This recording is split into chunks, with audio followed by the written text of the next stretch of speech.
there is a chance they could catch up with that team. Getting a big win here today would be beneficial for that, but it seems somewhat unlikely. This is probably a battle for second place.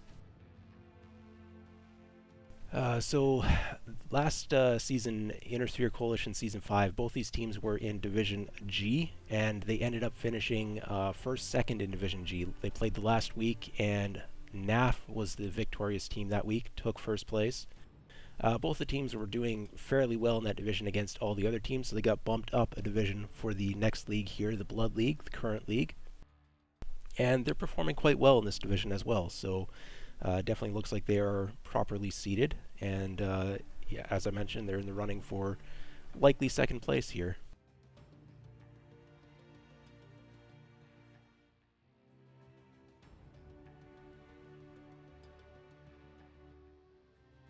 Yeah, so GI Jimmy and I were a little bit familiar with these teams. We've played with and against some of these players. GI Jimmy would have been in Division G with both these teams last season in Inner Sphere Coalition Season 5.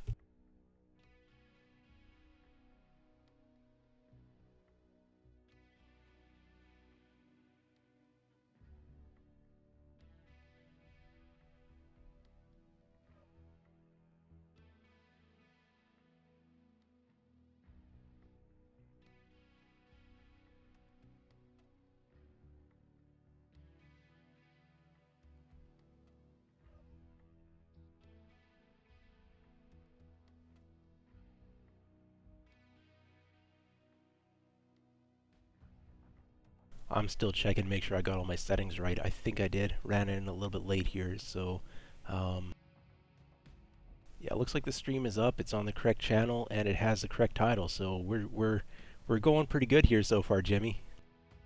All right, that's all we can hope for. Yeah, GI Jimmy, this is your co-casting debut. Yep. Hopefully, I don't drop too many f bombs or anything. Get fired on my first day.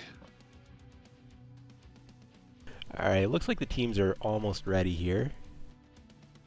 Team 1 has locked in with 415 tons, Team 1 being NAFF Belligerent Bortles, or Bortles all the way down this season. Team 2 has now locked, that is Hyper Oxy or Oxidation Initiation. They have locked in at 405 tons. And we are on HBG Manifold. Alright, Jimmy, you can go ahead and launch in.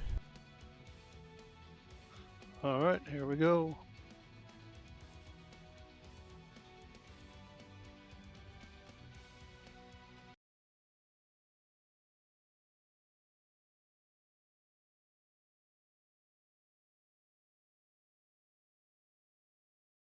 Alright, looks like my overlays are working.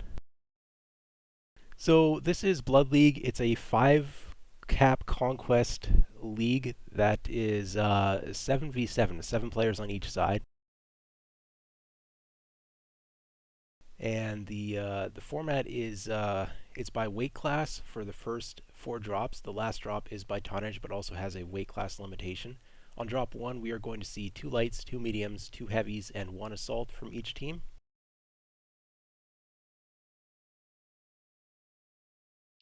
Yeah, I actually enjoy this comp for the fact that we don't have weight limits till that last drop. It makes it easier for newer team like the team that I play for, just to get folks in playing and the experience of comp. Yeah, it's a little bit easier to build drop decks. Okay, teams are coming in. I'm looking at Oxidation Initiation. I'm going to go through their mechs real quick. We have a Huntsman. That is going to be 2 Ultra 10s on the Huntsman. Okay, we've got a Direwolf C with Gauss ER Large, 4 ER Large. We have a Marauder with 3 ER Large, 1 Gauss. That is the 5M Marauder, so that is the 75-ton heavy. We have a Timberwolf Bounty Hunter here with 2 large pulse, 4 medium pulse. And then we've got a pair of Arctic Cheetahs that are going off for cap point here. That would be Standard Machine Gun ER Meat on the 1, and both are running the same build. You want to go ahead and run through the Yep. NAF mechs? Yep, I'm over here on the NAF side. Beefy Supreme is in a Dervish with 4 SRM6s.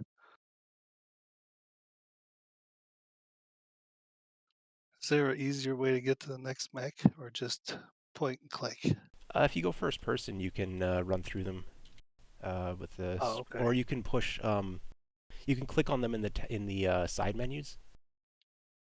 Oh, okay. Well, I'm on Z-Lock.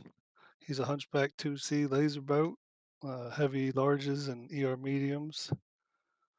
Marxist propaganda in the Firestarter 9A, so all small pulses. D Clouds and a Firestarter 9A, same build. And McLean in the Crusader 6T. He's got the ERPPC and small laser build. Resource point Theta is And ours. we're in the Leothindra Night Gear. Looks like 6 Ultra AC2s. And then Luminous in the Marauder 2 4L Gauss rifles and ERPPCs. Yeah, so both teams are electing to bring a mix of mid-range and long-range. They have multiple mechs up on the wall, both teams, but they also have a number of mechs that do not have an effective range on the wall. So we're going to see a little bit lower ground play. I had missed this Phoenix Hawk. Medium pulse, just 6 medium pulse on the Phoenix Hawk. A little bit of early damage coming out, nothing major. We do have a Theta cap that is being taken by the Dervish.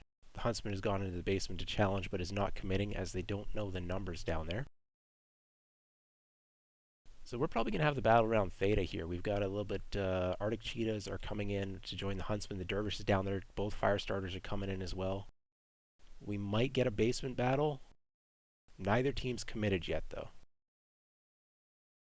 It looks like McLean and the Crusaders coming down to possibly help push them out of the basement.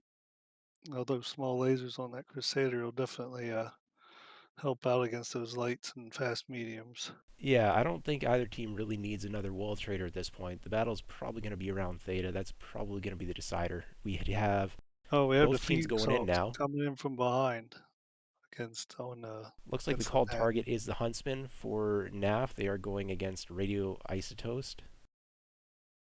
52%, 50% Huntsman is probably doing a good job shielding the leg here, seeing as they're still moving around. Or maybe they're shooting torsos. Let's check that. Looks like torsos was the call. Huntsman goes down to torsos. Dervish here is heavily wounded, but they have... NAFF has secured the basement, it looks like. Dervish at 54%. Most of that is rear damage. It looks like Mezarius. Oh, he just got He legged. got caught. He's, yep, there he Came goes. in at the opposite side where the Arctic Cheetahs were unable to support. So this basement battle has decisively gone the way of NAFF. 2 mechs going down on OXII. Now the Timberwolf has come in to reinforce. That Timberwolf has large pulse, medium pulse. So definitely was not really in range on the wall. So this is going to be perhaps a fight that it can take here. And looks like OXII is committing... I think some of their wall mechs are moving down as well. We have the Marauder dropped off the wall. Just the Direwolf is staying up top. So Arctic Looks Cheetahs like are not going for the basement. They're going for a little bit of a hit on the side here, looks like. their back cap, but I imagine they're going to go after one of the wall traders. I think they'd need to jump the Marauder before they go for the cap. We'll see how this goes. Marauder is unaware of the Arctic Cheetahs. I don't remember if the Arctic Cheetahs had ECM or not. But looks like they've gotten past the Marauder without being spotted. They are going for the back cap. Or they might come up the ramp for the back shots, but I'm thinking back cap at this point. Yeah, it looks like they don't have ECM. At least Quantum Rolls does not. I didn't get a chance to click the other one. So OXII is down 2 mechs, but they do have the percentage advantage here. There are a number of low mechs on NAFF, but not... Looks like it's pretty healthy on the side of OXII with the remaining mechs.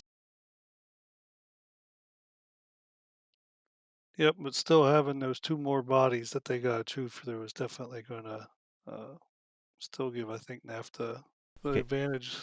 the Arctic Cheetahs are now putting some backstabs in here on the Marauder. We'll see how this goes.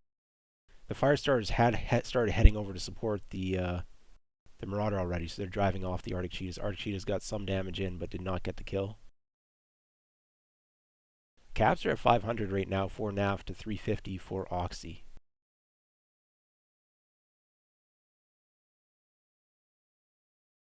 Okay, we have a basement fight. Dervish has gone down. Looks like the Timberwolf came in, got the kill, but is now legged. Gamma Cap is being taken by the Arctic Cheetahs. The fire starters are coming back to the basement. Looks like the Marauder must be safe for now, the Marauder 2. We have a battle here between a legged Timberwolf and a, looks like relatively, oh, the Crusader is legged as well now. So this is going to come down to who can shield better. Torsos are relatively fresh on both mechs.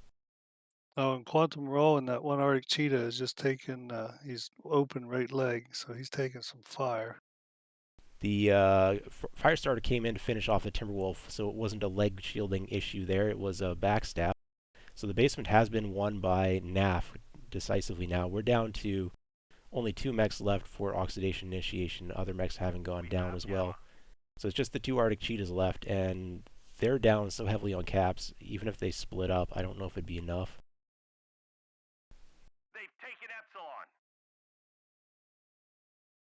Both Arctic Cheetahs not looking very fresh. Both legs are open for Kerensky. Quantum Raw has lost an arm and his open leg as well. And they get a jump here on the Hunchback 2 CA. That Hunchback probably is going to go down.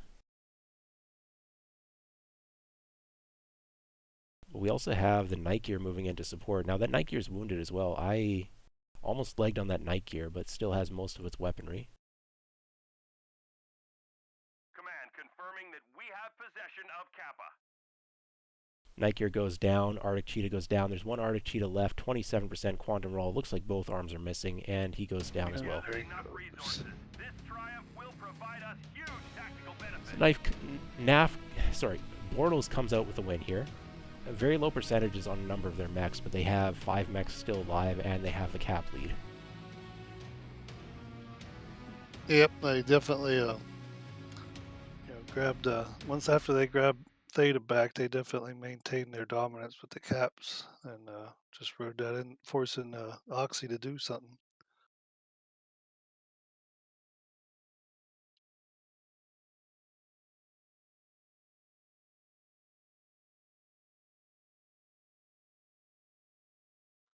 All right, looking at some of the damage numbers on the Bortles side, I think we had the highest was the Athindra and the Night Gear with 584.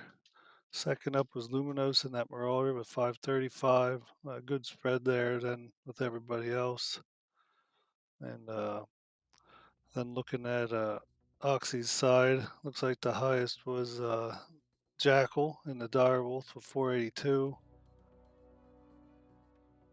And the 2 lowest ones were one Arctic Cheetah and Mazarius, who got jumped right away in the basement. So that's kind of expected.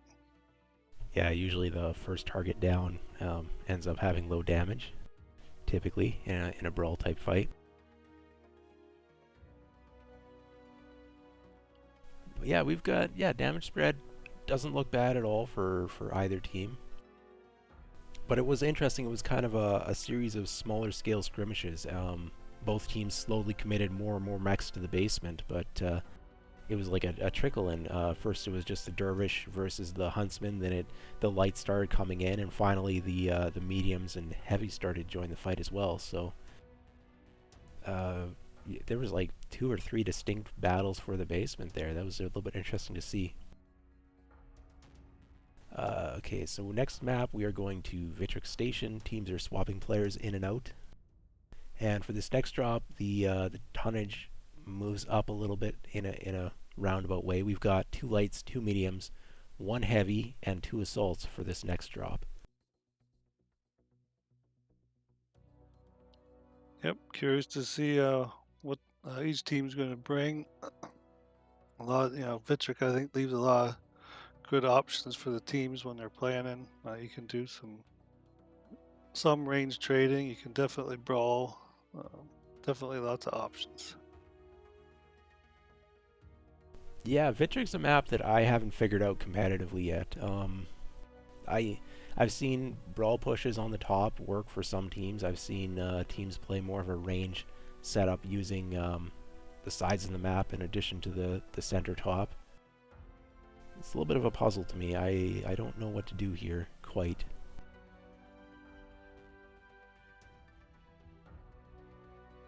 Yeah, no, I mean, myself as a newer team leader, we definitely throw a lot of stuff at the wall and see what sticks till we figure it out. Watch a lot of the higher division games and stuff, try to get ideas, see what the other teams do.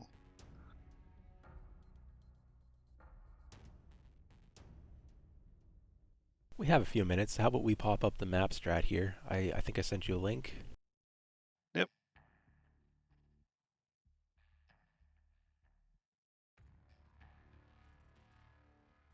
Alright, so what we've got here, for anyone who's unfamiliar with the map, we've got a pair of ramps that teams can take advantage of, take the upward mobility path here, perhaps, if that's what they like to do.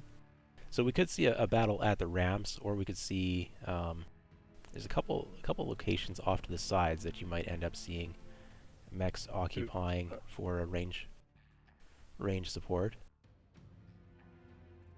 And but it could come down to the ramps. Now the interesting feature here that I'm going to point out is that the theta location is actually beneath the ramps. It's not on top of the ramps, which is a little bit of an interesting quirk. So teams that are just playing up on the top might not have easy ability to control theta. There's a lot of places you can shoot down though, so a little bit tricky to say that it's correct not to just try and play top.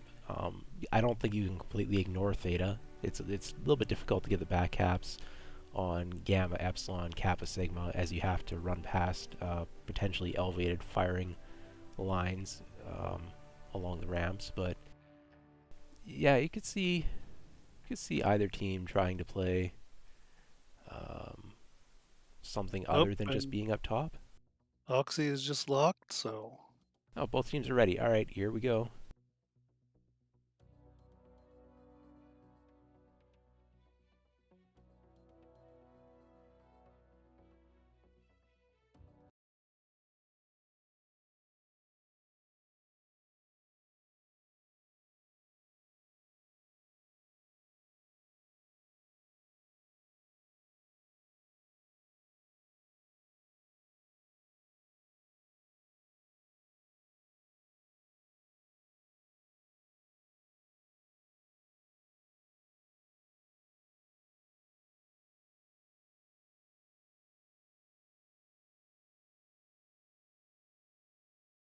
all right, I'm going to take a gamble and start heading to the other side of the map. All right, yeah.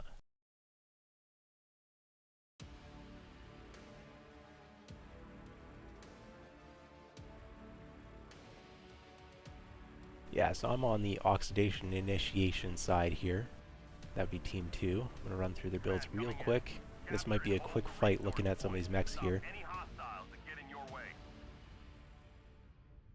We've got a Viper, standard machine gun, small pulse.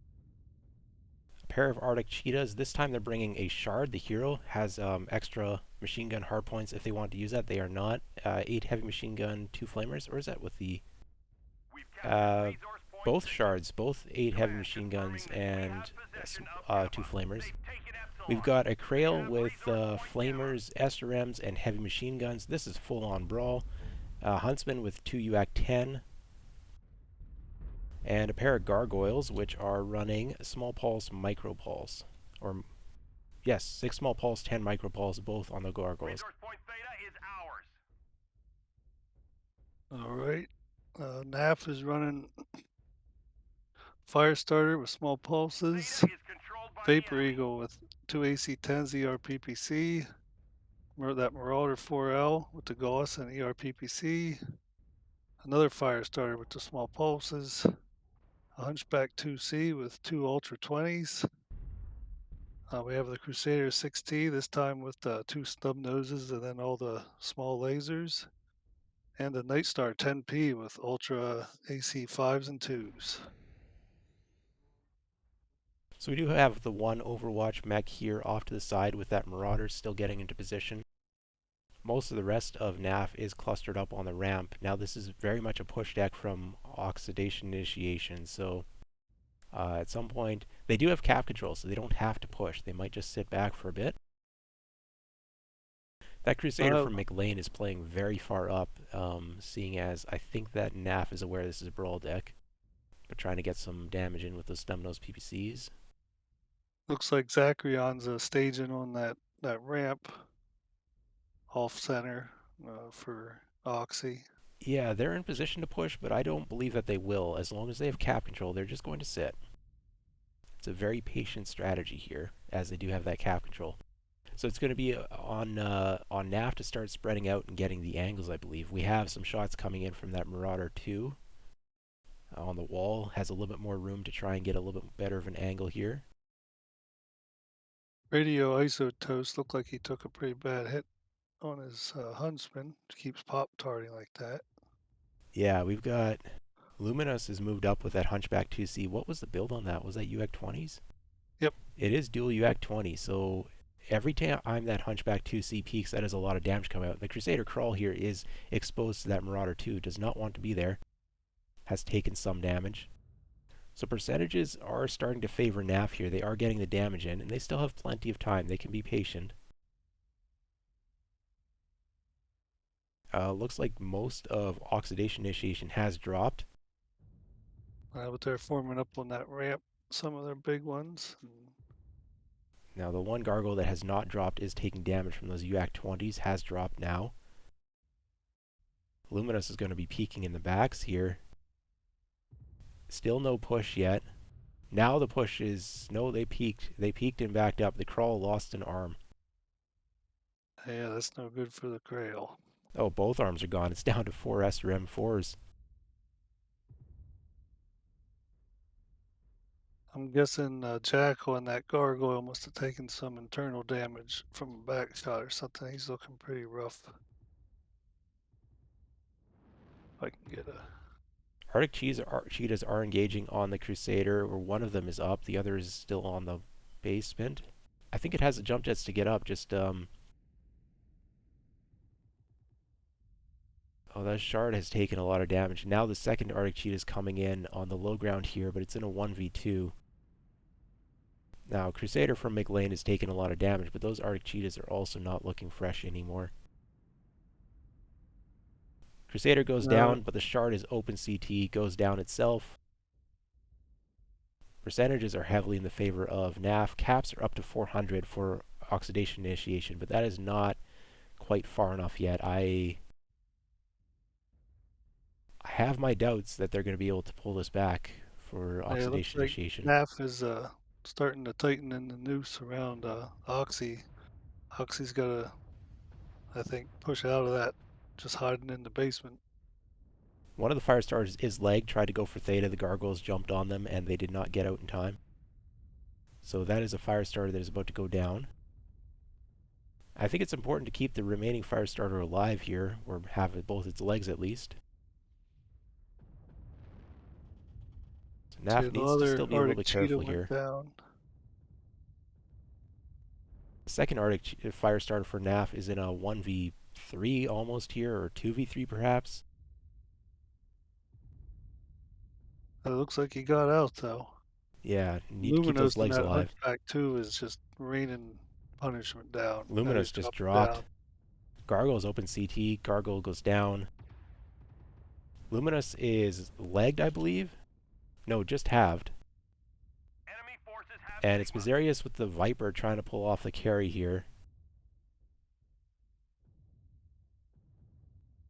Legs are open. Leg is gone from Miserius. That will be the drop here, I do believe. Now, there is 4 caps in the favor of Oxidation Initiation. Caps are at 570. So there's still a chance, but I believe... Yeah, it looks like the Firestarter has both its legs still. The Vapor Eagle is moving around as if it has its legs. I think that they should be able to spread out and get the caps here yet. Well, I'm seeing Miserius is still alive. Is that correct? Oh, he managed to get into cover there, but did get taken out. I'm showing that the Crusader is a Crusader. I couldn't find him on the map. Yeah, Crusader's been back capping, but it only has the 4 SRM4s. It's running into the Marauder 2 right now.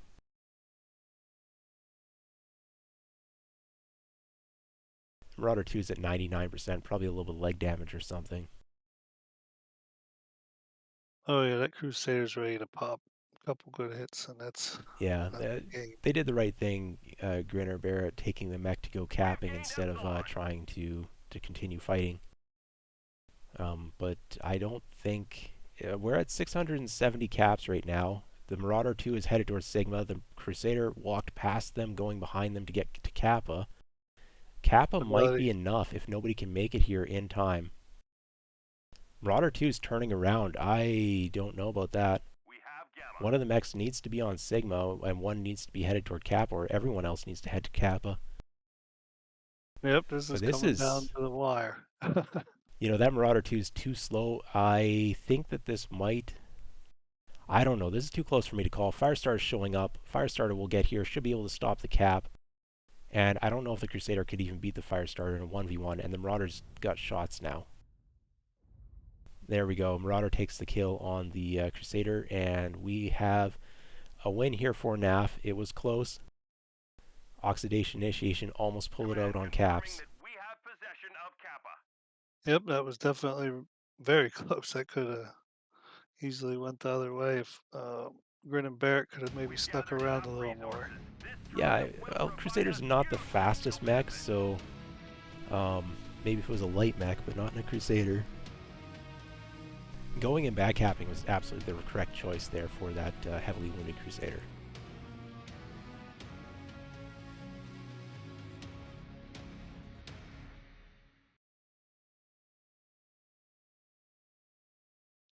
All right, big damage on the NAF side was Luminous, and that Hunchback 2C with almost 1,000 damage, 933 damage. The rest of NAF did really well. Beef Supreme and the Night Star with 560, good damage spread, except for Umbral Dancer, but they were one of the first pilots to get taken out. On the OXII side, Radio Isotope and that Huntsman leading the charge with 569 damage. And then after that, it's pretty low damage numbers. The next highest is 257. Then we get down to there's two mechs with just double digits. They just got stuck in the. They didn't get to push out. If they would have got into the brawl or just would have went for it, they might have done a little better. Yeah, I mean, the Crusader from Grinner Barrett, I believe they lost an arm to probably the Marauder 2 early on, just getting the Goss peeps taking an arm off probably. And then after having lost the second arm, they elected to just go around and try to cap, which absolutely was the correct decision, almost pulled off the win. So it's a disappointing damage number, but they did actually put in a fair bit of work. They're one of the mechs that made it very, very close there at the end. Definitely, yeah. No, they made the right call to go for the caps, especially once I said on those Krails. Once you lose your arms, that's a lot of the firepower. That's a tough decision to make as a pilot. Whether to stick in a fight just to try and put in some more damage and cause a little bit of a distraction, even if you don't have much weaponry, or if to take your two healthy legs and start booking it around the map, see if you can make something happen. And it's hard to know what to do there, and often it's not something your team lead can tell you what to do. You just got to kind of make that decision on your own.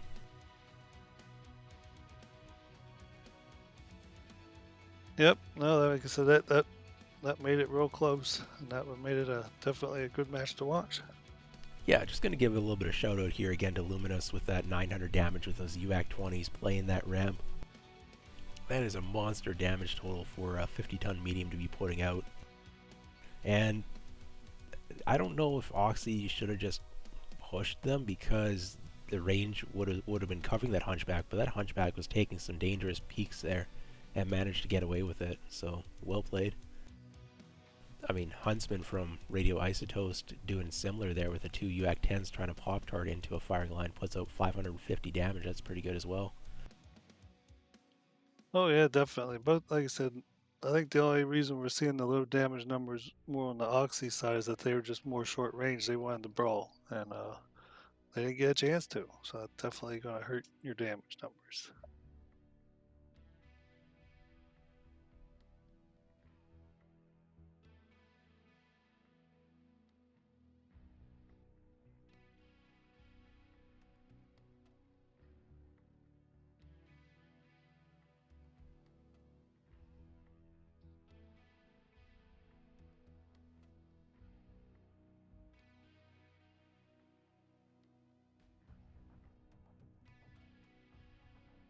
Alright, so we have 2 drop wins in the favor of NAFF, Bortles all the way down.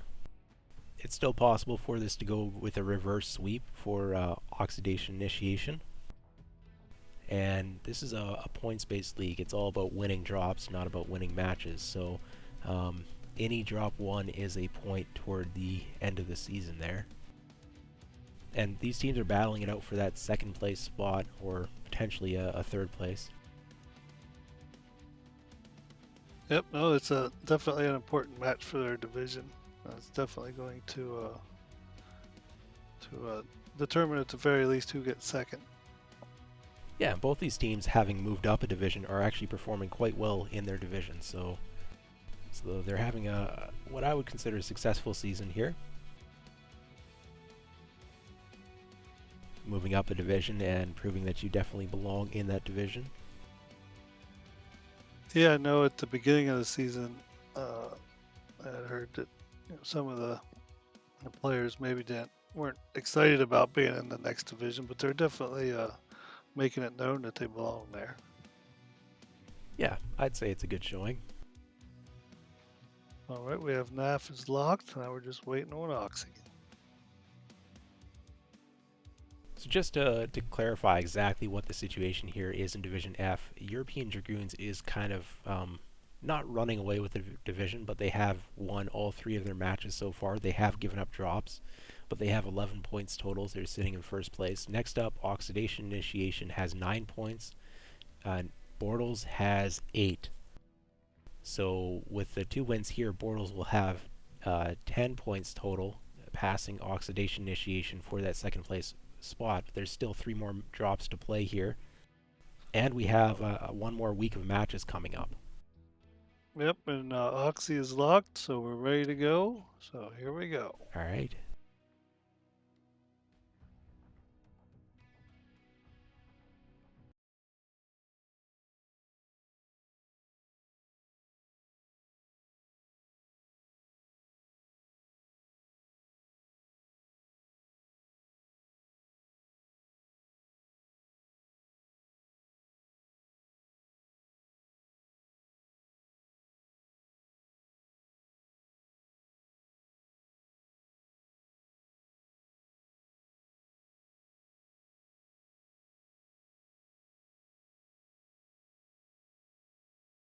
All right. Uh-oh. All right. Okay. For a second there, I thought we crashed. I was scared. Yeah. Looks like everybody's in, and teams are coming in here. I'm looking at Oxidation Initiation, Team 2. We've got a pair of Mistlings, one G and one A. Usually you don't see... set of 8's not really relevant on that mech anymore. We've got a Flamer, standard machine guns, and ER smalls or ER micros out of various mechs there. The choice of standard machine guns is a little bit... usually you see heavy machine guns, but it is a tonnage limited mech. We've got that 2 UAC-10 Huntsman coming out again from Radio Isotoast. We've got the Crusader Crawl again, a different pilot, only the 1 crawl, and then the other is a Seminoles PPC small laser build, and a pair of Gargoyles. This is again an aggressive push deck with those small pulse micro lasers on those micro pulses on the Gargoyles. All right, and then over on the Bortles here, we have kind of looks like a brawl slash mid range possible receive deck. We got a Viper F with all the machine guns and micro lasers. Crusader 6T with the ERPPCs and small lasers. Firestarter with the pulse lasers. Another 6T, Crusader 6T with stub noses and small lasers. And then we have a Stalker 7D with 3 large pulses and 6 ER mediums. And then that Nightstar 10P with the UAC 5s and 2s again. So And then another Firestarter with a bunch of lasers. yeah, Small pulses. we've got Oxidation Initiation went up top, expecting that there would be mechs on the high ground for their brawlers to kill. But Bortles went and played center, so they did not get brawl pushed, but I don't know if they spotted the brawl mechs either. They're not reacting as if they have. So I think Oxidation Initiation didn't find anyone. Now they've been spotted. So we'll see what kind of adjustment here we can see coming out of Bortles, as they very much have a mid-range receive deck here versus this brawl deck. It looks like the Gargoyles and other bigs are pushed. The Crusaders are pushing in against the Bortles. They're taking some fire, but so far still seem to look to be pretty. Yeah, there's a lot of cover on this map after the changes were made last patch. A fair number of crystals have been added along with these giant mushrooms. Well, now the lights are going in. OXII's lights are diving in, creating some chaos. Dredrick, oh, he just went down. Yeah, I'm concerned for Bortles though. They're all stacked up on one hill. They don't have the angles to cover each other when these brawlers do get in. They're very clustered up. There might be a lot of friendly fire coming out here. Gargoyle is 69% from Quantum Roll. Has an open side torso. Most of Oxidation Initiation did make it into here fairly fresh. This could go... once they're in brawl range like this, we have a legged Nightstar. If that second leg can get him. Oh, Krail's down. Was getting jumped. So Oxy's lost the first two mechs here. Nightstar goes down to even it off a little bit. Quantum's getting swarmed now. He's down to 50%. Zacharon's trying to come in and help, but he's only at 55. Quantum lost an arm or a side torso. Yeah, those gargoyles do not have a lot left on them health-wise. Stalker's legged, but nobody's able to focus it right now. Oh, Zacharon went down in the other gargoyle. Now Quantum's turn. So it looks like Oxidation Initiation is going to pull this off. That Stalker's been legged for quite some time, but nobody has managed to get that second leg off of it. We have just the Huntsman left and the Mistlings, who is running away there 50%. Looks like the Mistlings is not legged, but it's in a 2v1 versus a Viper and Firestarter. Can't get away from that. Yeah, Radio Isotoast, he's getting, one 1v2'd here against the Firestarter and the Stalker, and now Jackal's down. Looks like the rest will be coming over to help, but they didn't need to. Another one goes to the Bortles. Yeah, Stalker there started to take some heat damage toward the end, but keeps the second leg, so this is a fairly decisive win for Bortles.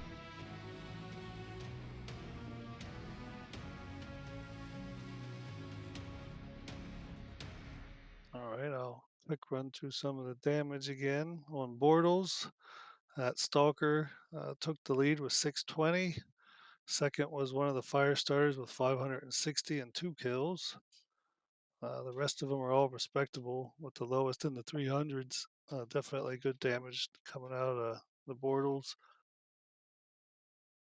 Again, on the Oxy side, Radio Isotoast and that Huntsman with the WAC 10s doing the most damage, so 676. He picked up 2 kills. Rest of the team looks to be in the 300, 200 range for the most part. Just didn't seem like they could focus fire. Maybe they got hung up on too much terrain and just too many mechs all in the same small location. Yeah, I mean that hill makes it possible to maybe shield the leg even when you're not necessarily intentionally trying to, just because the slope is covering it. That Stalker had its leg taken off, but nobody's there to finish it, so yeah, just maybe a little bit of difficulty focusing fire, finishing kills. Alright, we got a side switch coming up here. Alright, should I just start swapping or swap the team leaders and then yeah, just start swapping all the players, all the Oxy to the one side and everyone who isn't Oxy on the other. Nice and simple.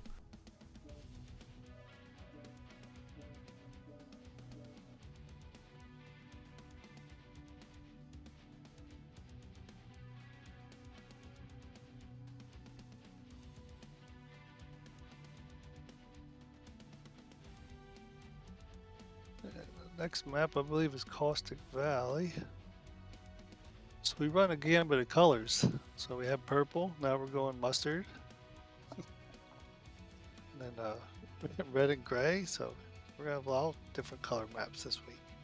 We should do a comp league where we're playing domination on Caustic Valley. That could have some very interesting results. Right, because no one can see the circle. They are slightly different shades of yellow. If you pay very close attention, you might be able to detect it. Yep, just I hope you're not colorblind a little bit, and then cause a lot of issues. I've definitely had an accidental domination win on this map when it first came out, just because I didn't realize I was standing in the circle. Alright, so we're on to Caustic Valley. This is drop 4, so this is probably the heaviest drop of the evening, as we have 1 light, 2 mediums, 2 heavies, and 2 assaults for each team. We're still not to the tonnage drop yet, we're just on weight classes at this point.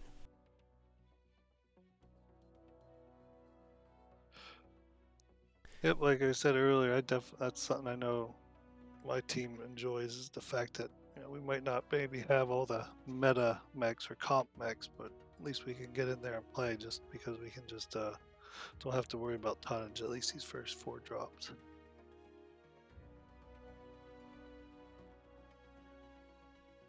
That, especially in some of the lower divs, it's always neat to see what people come up with, what they bring, if they can make it work.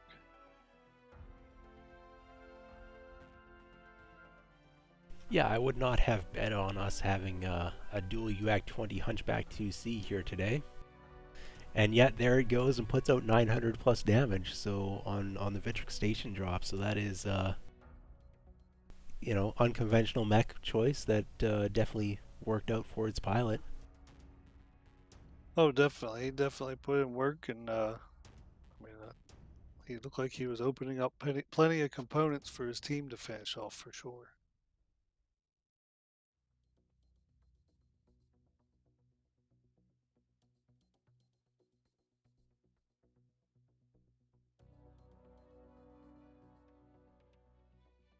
So NAFF has won all 3 drops so far. They have taken the match with that.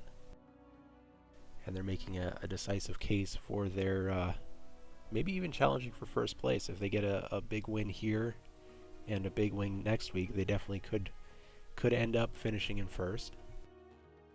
But Oxidation Initiation, they still have a chance to finish second here if they pick up a couple of key points here against their opponents, the Bortles, and then come up with a big win next week. They could still finish in second place. Like, nothing's decided yet. We've got 1 week left after this match yet. Yep, they definitely want to try to pick up I'd say these last 2 drops just to keep in the points runnings. Yeah. With, wins. I mean, if Oxidation Initiation manages to pick up 2 wins here, then they would be tied on points going into the last week with NAFF Bortles. So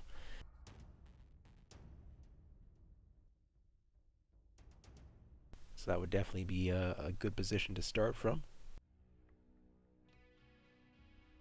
Yep, and just looking at next week's schedule, just for the fun of it, OXII will be facing off against FJRD Berserkers, and the Bortles will be facing off against CDU Bandits.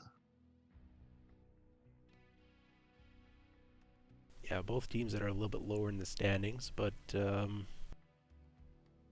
can be some variance from week to week as to who's available for teams. So just because they had a weaker result in an earlier week doesn't mean that they're not going to all of a sudden be able to pull one over on you the next week. And both those teams have drop wins. I mean, they've got close matches against, like, CDU Bandits here, for instance. European Dragoons is leading the division, but CDU Bandits picked up 2 points against them, or 2 drop wins there. So I wouldn't exactly be ruling them out as potential contenders here to maybe pull a bit of an upset and prevent a team from getting that second or third place finish that they're looking for. Oh, definitely. Like I said, my team in ISC, we played both of these teams, and we were pretty low in the contention for getting up into the higher placement in the division. But we took a couple drops off of each of these teams, and one of them that sticks in my mind is we took LRMs, and just because we had nothing to lose, let's just go out there and do something crazy. And sometimes you gotta watch out that for the teams down at the bottom, just pulling something out like that, you're just completely catches you unaware. Yeah, you always got to throw in that one LRM drop deck just to see if somebody was even thinking of that strategy when they built their deck, came up with their strat. I'm surprised LRMs can do things that are surprising. Yep, we even used one LRM deck last week, just again, just to throw it out there, just to try, something different. And we actually did pretty good until we ran out of ammo. And then we had to charge in. So, oh, Okay, both teams are teams are locked locked. in. Oxidation Initiation has 405 tons, whereas the Bortles have 465. That is a 60-ton difference. That is significant here. Yep, I'd imagine. I would think we're going to see fast brawl again coming out of OXII, but looks like just that weight difference, they're going to be running into a big wall of metal.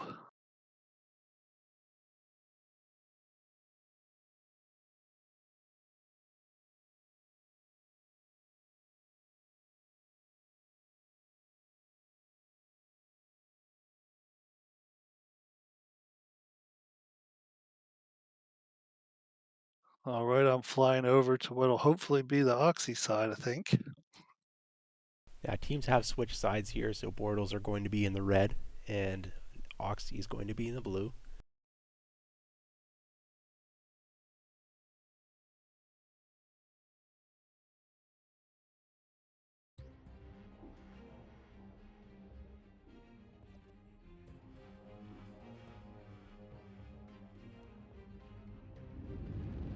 All right, I'm on OXII.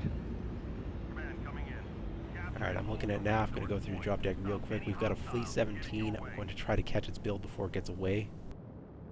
Alright, Oh yeah, 6 this small is pulse, fast 1 brawl. small. And we've got an Orion VA. That is just going to be Brawl, is it not? Yeah, AC-20, SRM-6. Okay, that's a lot of armor. Enemy forces We have a have King signal. Crab with 2 UAC-20, 3 light PPC, second Orion with the SRMs and AC-20. That one has Artemis. We have an Atlas on the field here. Beefy Supreme bringing in Atlas with AC-20, SRM-6, Artemis. We And have then we've gained got for the Epsilon. mediums, 1 Viper with heavy machine gun ER micro, and a Dervish with 4 SRM-6. All right, on the OXII side, I got Quantum Raw and a Gargoyle D with all the micros and small pulses. Then we have Mazarius and a Krail, Resource point heavy data is machine guns, ours. SRM 4s, and flamers. Kappa is And we under have enemy Radio control. Isotope and that Huntsman again with the WAC 10s. We have Zacrion and another Gargoyle D, same thing, all the pulse lasers. We have Dredrick, he's in a Viper F, regular machine guns and heavy smalls. And we have Jackal in a Mislinks G with the machine guns, 1 flamer, and 3 ER smalls. Here we go. We got a Oh, Brawl here we on go. Theta. Atlas is going in first. We got Fast Brawl versus Slow Brawl. Slow Brawl should have the advantage in this type of an engagement. We have a Crusader down. Atlas is legged and goes down, so it's 1 kill on each side. One of the Gargoyles is at 53%. We have a Crusader just going in. Oh, Gargoyle's down. down. Crusader is halved, is also going down. There's just a lot more armor on Bortles' side with the drop decks that they took here. We have 4 down for Oxidation Initiation. Very quick brawl. Quantum Raw is the next target getting called out. Gargoyle is halved. And we got Dredrick is up on top of the pillars here, just pouring machine gun fire, but it's just not enough. He's I mean, yeah, it's still 2 mechs left here. There's a Mislinks and a Viper. They're doing what they can. But the King Crab is purely fresh. Now, if the lights go down for Bortles, that King Crab is a lot slower than these Vipers. So there's a chance, but the Viper needs to be the focus target here for Oxidation Initiation. They need to be taking out legs and then going for a cap win, because they're not favored to win in a pure fight here. Kerensky's gone back in, ran into the King Crab, got legged. And last one up for OXII is going to be this Mislinks G. It's fighting on Theta here instead of trying to pull the fight away from the King Crab. now he's getting some terrain between him, but he ran right into the flea. Yeah, That was fast. That was for sure. That was fast Yep. brawl. That hit that wall of steel, and that Atlas definitely did its job. There's a lot more armor and structure on those Orions, Atlas, and King Crab than there is on the Gargoyles and Crusaders. So fast brawl is useful when you need to close in against a ranged drop deck, but if you are up against another brawl team, just having more metal on your side, that extra 60 tons, the bigger, heavier, slower mechs will end up winning that type of a fight. Yep, and that definitely showed through there. Looking at Bortles' damage real quick. Um, the highest was one of the Orions with 611. The Dervish was next with 519. The rest were all in the upper and 300 and 400s, except for the Flea, but he was off capping and just finished off the last mech. On OXII's side, that Viper Draydrick with 444 damage and a kill was the top damage on that team. There and the rest were all pretty close. Like I said, they just that was just too much armor. Like you said, too much armor for him to chew through. Yeah, not the type of drop deck I was expecting Bortles to pull out there. They had been playing mid-range receive, long-range receive, or like hybrid decks. They hadn't been fully committed to a brawl yet. But OXII just ran the brawl deck endlessly here, one drop after another there, and now they've been countered, hard countered. Yep, I thought they were going to catch them with their speed, and that didn't happen at all. They just ran Yeah. into that Atlas, and that was it. Yep. All right, next map is Crimson Strait. We'll see what both teams bring to this one. Um, I expect both of them. I would think in this one we're going to see some more longer range, uh, possible trading with a small with a wolf pack. But 'cause I know both teams, at least when we played them last season in ISC, that's what on this map they definitely preferred having some long range traders. Yeah, Crimson Strait, because Theta is so far off to the side, it kind of ends up being either pulling the fight toward Theta or teams end up kind of just ignoring it and run two caps versus two caps with a slow trade battle or something. This map is significantly different for competitive play now with that Theta put off to the side. Moving those caps around really refreshed this map in terms of what types of play is possible on it competitively. It's a good move. Just moving the cap points and the spawn points really refreshed the map, and it's maybe something that could be done with a few of the other maps going forward. Maybe moving cap points is one of those tricky things because you want to keep things equally balanced and spread out on all parts of the map. Some maps like Canyon Network, there really aren't places to move the caps to um, because it's already fully using the map, but Crimson Strait was one of those maps that wasn't really being fully utilized in terms of the area of it. So moving a cap around, very well done there. I really like how it plays now compared to how it did previously. Yeah, no, we my team we've learned a lot on how to play on it instead of just running around. We definitely feels, at least in our lower division that we play in, that the island definitely is a strong position, but there's definitely a couple other spots that um, can definitely help your team out if you get some good firepower in them and stuff.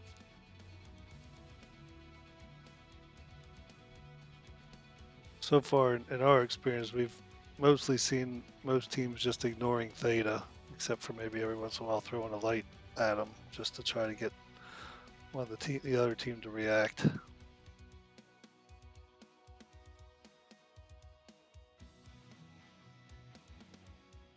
But NAFF definitely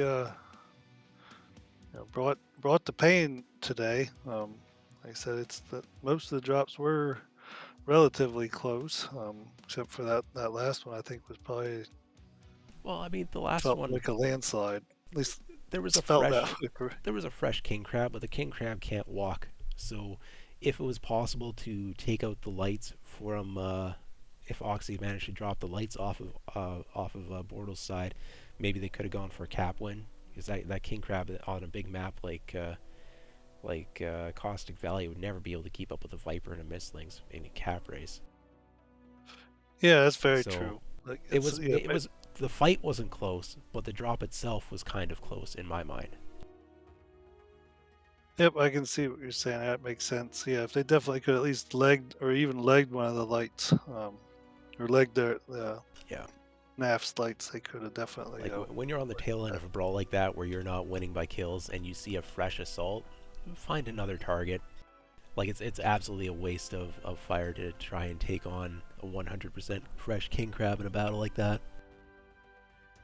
But it's one of those things of making the decisions in the moment and calling it. And it still would have been a hard fight. I do believe the percentage on the Viper and the Mistlings was lower than the percentage on, I believe it was a Dervish and a Flea and another light or something. So it was still a bit of an uphill fight. Up and team one is locked. So now we'll just wait on the Bortles. Yeah. A little bit interesting here is that this is the tonnage limited drop. Each team has 420 tons maximum, and they cannot have more than 2 of a single weight class. So they can bring up to 2 lights, they cannot bring 3 lights. So effectively, they're just going to be missing 1 weight class of their choice, and then they have to adhere to a 420 ton limit as well. Now, hyperoxy oxidation initiation, they have locked in at 395 tons. So they are 25 tons lighter than the maximum. Usually you see teams take up the maximum tonnage here. Yep, I hate to try to leave tonnage on the table, especially for the last drop, just to try at least keep our chances the best they can be that way. Yeah. I mean, tonnage isn't everything, and on other drops, sometimes you have like the Viper is maybe the most effective medium presently for this style of a competitive play, and it's only 40 tons, so maybe you take that instead of a 55 tonner like a Black Lantern or a Vapor Eagle, and that can make sense there. But when you're doing a larger drop deck where you can decide as to which weight class you don't want to be bringing, that tonnage is a little bit more malleable in terms of how you're going to use it. You can still take the Viper and still use up your tonnage. So on the last drop, I'd expect teams to be taking full tonnage, generally speaking. Even if they are going for a fast brawl drop deck, you can still upgrade one of your mediums to a heavy or upgrade a light to a medium or something like that.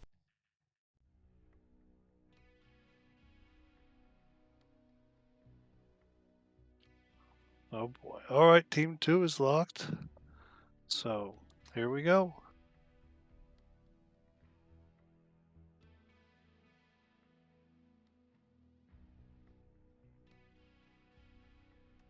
Looks like Bortles was maybe guessing what OXII was taking, but in all chat instead of maybe team chat.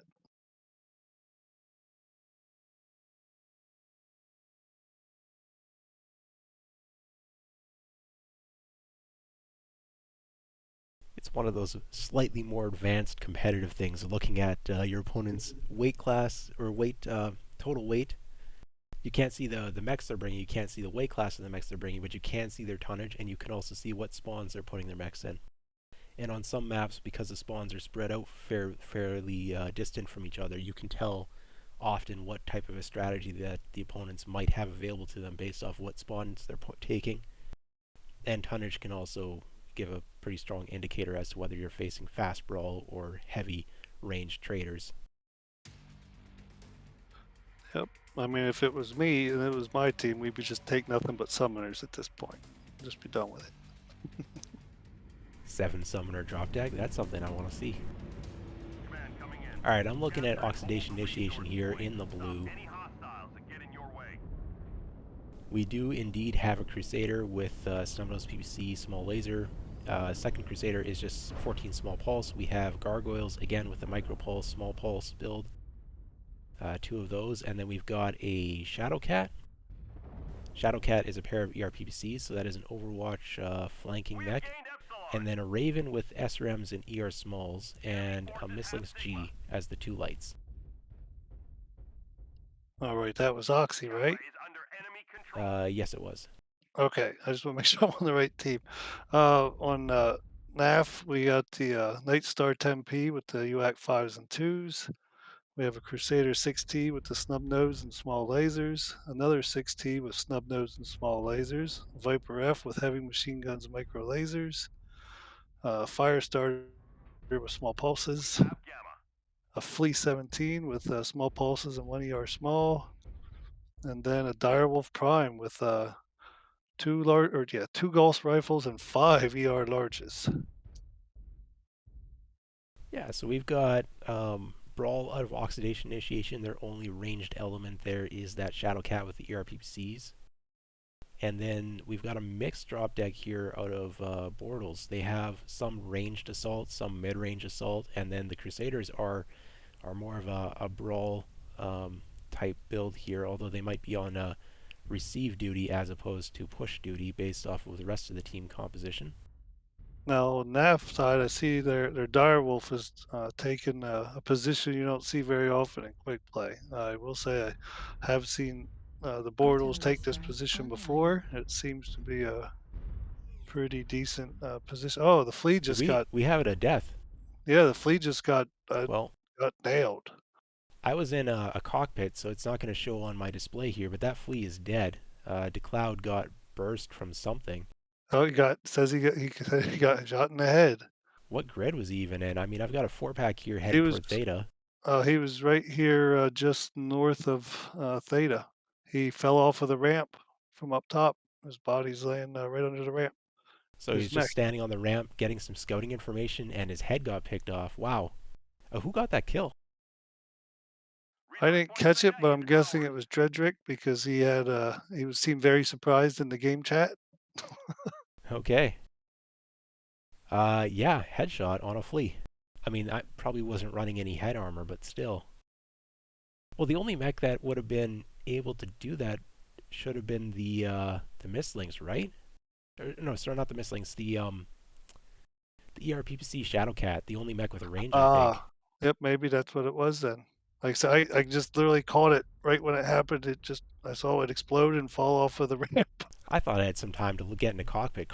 Getting in cockpit as a spectator causes all kinds of spectator bugs, including dead mechs not appearing as dead, as we currently have with the flea. The flea is deceased. We have confirmed it has no head. But yeah, that was, I guess, not the right time to get into cockpit because a flea was going to get headshot. How did I not know that? Now we have a Theta trade for Epsilon. Firestarter's grabbing Epsilon in response to the Theta being taken by a large pack of brawlers who did not find anyone near Theta. And I did just pull up the flea. It's a straight headshot with yellow center torso armor. Yeah. 92% of the mech was left. I don't believe the splash damage from those clans ERPCs goes to the head, so I think that splash damage went to the center torso after taking the head off. That'd be my Right. guess. Yep, that's what I would be thinking too. That's we've So seen it. To see a headshot today. That's impressive. yeah, it's going to be a little bit more tricky here for Bortles to get a cap control without that flea. I mean, they were potentially going to challenge Theta for that with that flea there, but now we've got a cap situation where the Ravens getting a back cap here. Bortles having given up Sigma Kappa positions in order to go for Epsilon and the island. They could be facing a 4 cap against them soon without a flea on their side to try and get things back in their favor. Well, they still have that Viper and Firestarter that should be able to go get some caps Indeed, if they they need do. to. But if they go to Gamma, they're going to get jumped here. I don't know if they're aware of that or not.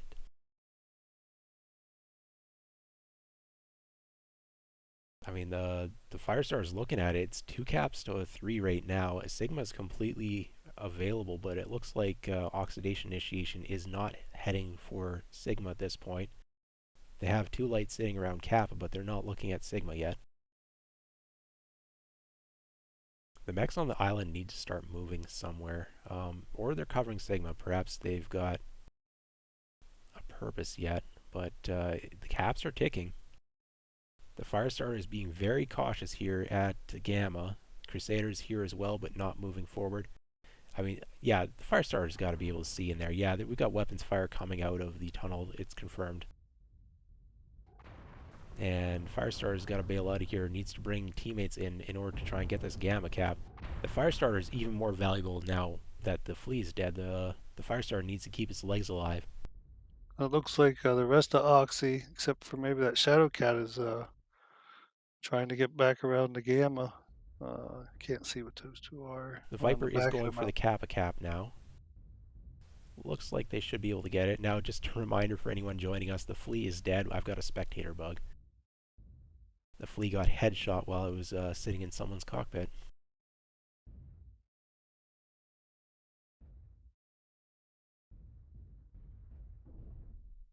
So we have a decap on Kappa, but the Viper does not feel comfortable taking it. They're headed back. They're going to take the cap. We're at 500 caps to 450. Yeah, it looks like that Island Friendly Overwatch was enemy able control. to push off the Shadow Cat.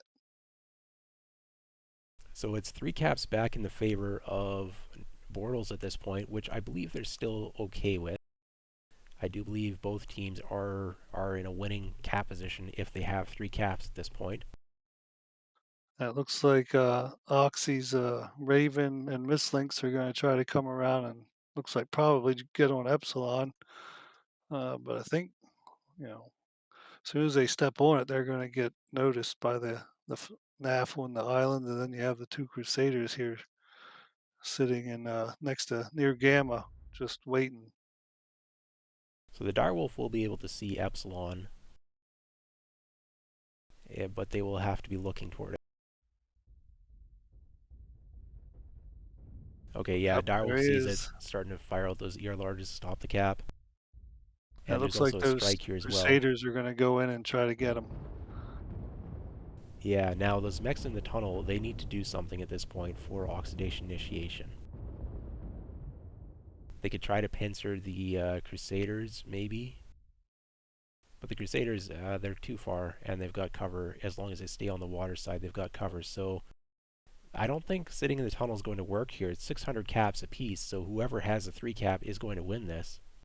Once the caps do run out. Yeah, starting to see, well, at least one of their OXI's Crusaders moving. Now it looks like the Gargoyle's coming. Yeah, they're gonna have to make a call here and push one way or the other and try to get another cap. Like this is go time here. So we've got some mechs remaining behind to ambush whoever does come for Gamma, and some mechs moving toward Kappa. Looks like we have a split push for Kappa, one of the Gargoyles, one of the Crusaders, and the Raven, while the others are staying behind to cover Gamma. Now that is an interesting decision here. Again, that Flea is dead, so disregard it. We've got a spectator bug on the field. This is getting very, very close. That Raven should be able to get this cap uncontested. The deciding fight is going to be a Gamma. The Gargoyle and Crusader are ditching Gamma, and they're going for the back cap on Epsilon instead. I don't think they've got time to make it there. They need to stick behind and defend Gamma. Kappa's being flipped, Gamma's being flipped, and we have 700 caps on the one side to 720 on Command the other. confirming that we have possession This of is going the Kappa. way of oxidation of NAFF. Bortles is going to win this because Gamma's undefended. They have The resource point Gargoyle does Gamma. not have the speed to make it to Epsilon in time. Gamma is going to be the win here for Bortles. If they had stayed behind to defend Gamma, this might have worked out for The enemy oxidation has tapped initiation. enough resources. We've failed. Yeah, that was. I mean, that was pretty darn close. That was down to the wire for sure. Only one death on this map, and that was the headshot Flea. Yep, that's that's. I never thought I would see something like that. That was pretty impressive. We can the damage numbers will be really quick. On the NAF side, that Direwolf led the charge with 333 damage. The only thing close was the Nightstar 10P with 122. Everything else was double digits or zeros. On the Oxy side, Radio Isotoast again. He was in that Shadow Cat. Yep, he got the one kill. He was the one. So he did 668 damage. Everybody else was low double digits or goose eggs, which there wasn't much fighting in that map. It was all about cap control. Yep. It was just doing the math on who had the caps, deciding whether or not you even needed to fight. That's a very interesting match that came out to basically some minor decisions at the end there. That I mean, this looks like a non-played match, basically looking at the damage totals. But in actuality, there was actually some decision making in there. There was smart plays being made, even though there wasn't any fighting. Yep, that was definitely they were playing chess, against each other, and it came down to the last few ticks of the clock.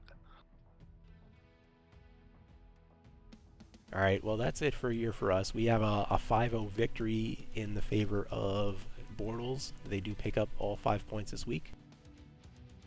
So that gives them a good chance to challenge for first place in the division or secure their second place finish, depending how things go in other matches.